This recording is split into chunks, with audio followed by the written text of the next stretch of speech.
Ada satu teman saya yang dari beberapa yang rekan-rekan yang sering ngobrol, ada satu yang menurut saya ini cukup lama. Saya diskusi sampai 2,5 jam dengan beliau.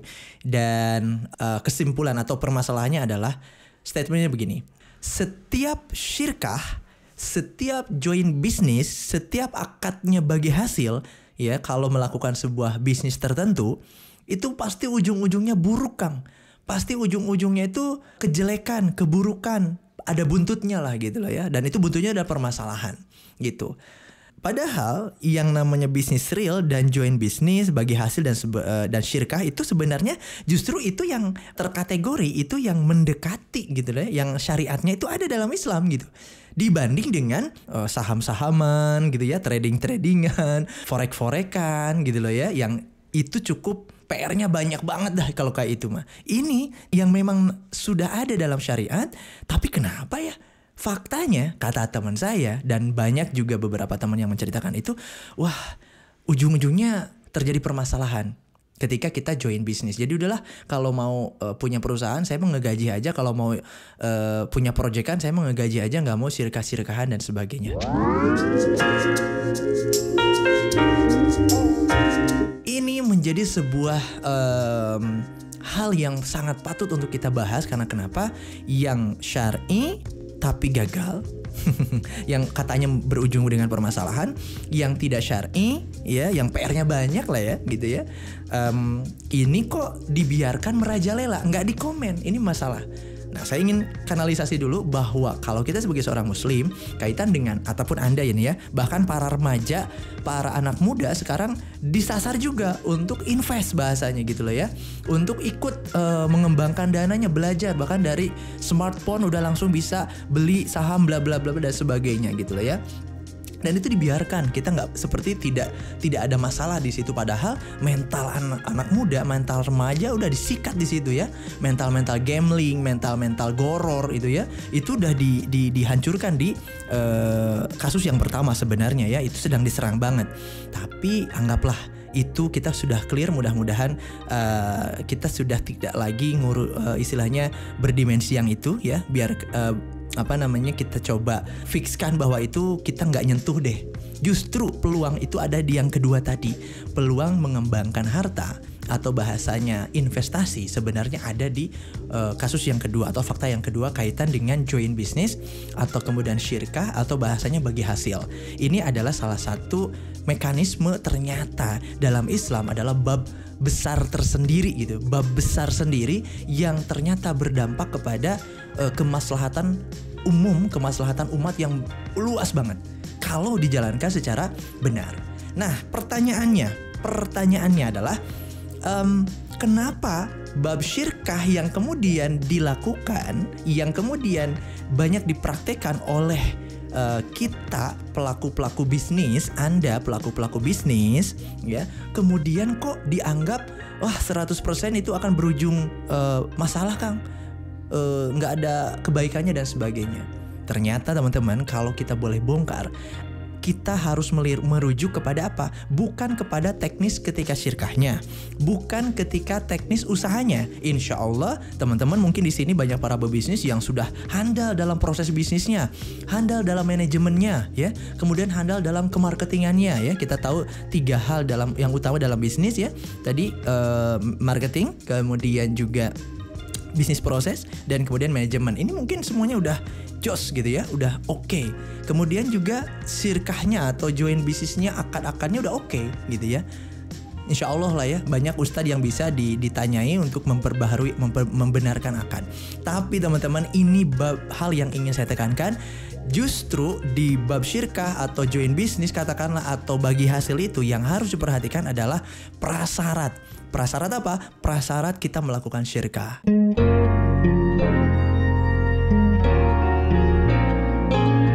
Prasyaratnya adalah, kita tahu adalah dalam syirkah itu ada hal tersembunyi yang harus dikelirkan. Yang pertama di situ ada akad wakalah ya. Wakalah itu mewakilkan, menunjuk, mewakilkan secara all out gitu ya. Kemudian yang keduanya adalah kafaah. Kafaah ini bahasa kitanya mungkin profesionalitas ya, profesionalitas, kemampuan orang yang kita ajak join, kita ajak untuk bisa bisnis bersama. Nah teman-teman, kadang itu yang dilupakan, bab wakalah dan bab kafaah. Bab kafaahnya ini, bab profesionalitas ini harus benar-benar diperhatikan. Jadi kalau syirkah itu teknisnya gampang, draftnya, akadnya itu gampang. Kemudian bisnis prosesnya mungkin juga teman-teman lebih jago. Tapi bagaimana tadi sering dilupakan adalah kita terburu-buru untuk join, terburu-buru untuk menyatukan dan melihat bisnisnya kelihatan opportunity yang besar langsung bergabung. Padahal PR-nya adalah kita harus bisa menemukan siapa? Menemukan tim, menemukan orang, menemukan pihak yang kita akan jadikan relasi atau teman syirkah kita, yang sama-sama menjadi musyarik di situ. Baik misalnya syirkahnya ada mudharabah, syirkah abdan, syirkah dan sebagainya, syirkah yang lainnya gitu ya. Tapi intinya yang diajak syirkah ini harus punya dua hal tadi. Apalagi yang syirkah mudharabah gitu loh ya. Pengelola. Kita sebagai sohibul mal misalnya tadi bab pengelolaan harta, artinya kita mau mengembangkan harta ya. Artinya kalau kita punya harta nih, wah ada orang punya usaha gitu loh ya. Ada orang punya usaha, punya proposal usaha, kita punya dana, kita sebagai sohibul mal bersyirkah dengan pengelola sebagai mudharib. Walah, itu nggak bisa sembarangan. Harus benar-benar kita mengenal kemampuannya, mengenal kepribadiannya, mengenal berfikirnya, mengenal hatinya, istilahnya begitulah ya. Pokoknya harus klop dulu, harus kawin dulu. Ya, dalam tanda kutip ya. Jadi memang hati, pikiran, visi misi dan lain-lain harus satu dulu. Kalau tidak bisa atau belum kemudian menyatu gitu loh ya, maka ini apalagi kita belum tahu kapasitasnya, belum tahu kafaahnya, belum tahu profesionalitasnya, waduh ini berbahaya. Nah inilah yang menjadikan banyak syirkah-syirkah, banyak join bisnis di real bisnis yang sebenarnya itu dikehendaki oleh Allah, tapi kemudian karena tadi salah pilih orang, terburu-buru menjadikan rekan kita sebagai rekan untuk kita join bisnis, itulah yang menyebabkan kita kok berpikir negatif terkait syirkah. Padahal yang salah adalah Anda, yang salah adalah kita. Apa? Yang tadi ketika kita tidak menemukan, tidak secara selektif, tidak secara benar-benar menemukan teman untuk kita bersyirkah. Nah gitu lah ya. Kalau zaman dulu misalnya ketika zamannya Umar gampang. Menurut sejarah gitu ya, kalau yang kita tahu gitu ya, kalau zamannya Umar bin Khattab, zaman dulu, zaman para sahabat, kita tahu bahwa ketika kita ketika memejamkan mata kemudian pegang arah kanan, ketemu orang, pegang, pasti itu orangnya baik. Gitu. Karena kualitas pada zaman itu memang luar biasa, ditarbiyah langsung oleh Rasul pada masa kecilnya gitu kan. Ketika zamannya Umar ini udah pada dewasa, udah pada besar, Umar lagi panen, mendapatkan generasi terbaik yang dididik oleh Rasul. Nah kalau sekarang gimana? Nah sekarang Anda insya Allah menjadi orang-orang baik itu, orang-orang yang siap untuk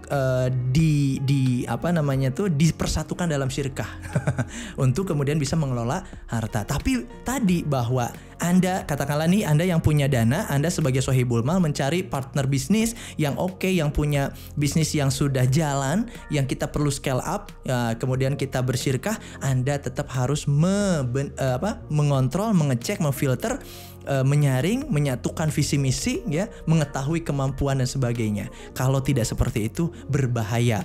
Yang disalahkan malah syariatnya, ini nggak betul. Yang benar adalah Anda harus perbaiki diri, perbaiki juga cara Anda untuk menseleksi teman atau partner Anda yang diajak bersyirkah gitu ya, dan kemudian perbaharui terus, pelajari terus ilmu fikih muamalahnya ya, sehingga tidak terpleset dalam bisnisnya, karena bisnis itu adalah surga neraka ya. Kita udah ada di video-video sebelumnya ya, surga neraka, bukan terkait untung rugi saja gitu ya. Dan alhamdulillah insya Allah kalau tadi ya prasyaratnya sudah kita tempuh, cara menemukan partner dalam bersyirkah, insya Allah kita tidak akan terjerumus kepada statement menyalahkan syirkahnya itu sendiri. Yang syirkah itu kalau baik, Allah itu berada di antara dua orang yang bersyirkah.